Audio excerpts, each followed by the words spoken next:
দেশের আবহাওয়ায় ক্যাপসিকাম চাষের সফলতা বেশ কঠিন হলেও সব বাধা পেরিয়ে তা সম্ভব করেছেন কুষ্টিয়ার কুমারখালীর ৩০ জন চাষি। টেকসই কৃষি সম্প্রসারণ প্রকল্পের আওতায় সমবায় সমিতির মাধ্যমে আধুনিক পদ্ধতিতে চাষ করে সাড়া ফেলে দিয়েছেন এই চাষিরা। থোকায় থোকায় ঝুলছে সবুজ ক্যাপসিকাম। কেউ ব্যস্ত পরিচর্যায়, কেউ গাছ থেকে তুলে স্তূপ করছেন নির্দিষ্ট স্থানে, যা পাঠানো হবে সারা দেশে।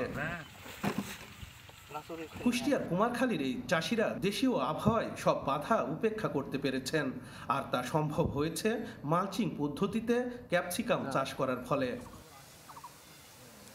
কৃষিভিত্তিক দেশ গড়ে তোলার লক্ষ্যে কুমারখালীতে নিয়ামত বাড়িয়া জঙ্গলি আধুনিক কৃষি সমবায় সমিতির নামে কৃষকদের সংগঠন গড়ে তোলা হয়।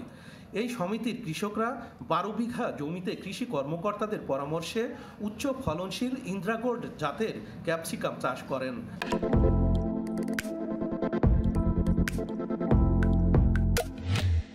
ফলন পাওয়া শুরু করেন ৬০ দিনের মাথায়।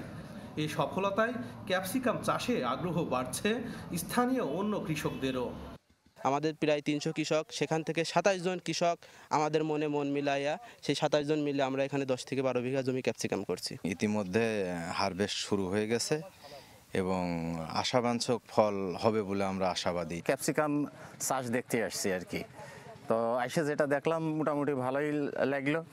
ক্যাপসিকামের উৎপাদন থেকে শুরু করে বিপণন পর্যন্ত সব সহায়তা দিচ্ছে যশোর টেকসই কৃষি সম্প্রসারণ প্রকল্প।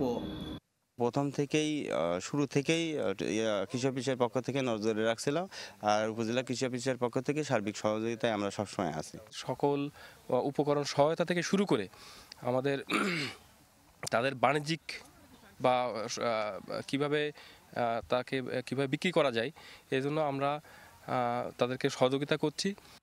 বিঘা প্রতি প্রায় ১৫০ মণ ক্যাপসিকাম পাচ্ছেন কুষ্টিয়ার কৃষকরা। শরীফ বিশ্বাস, চ্যানেল 24, কুষ্টিয়া।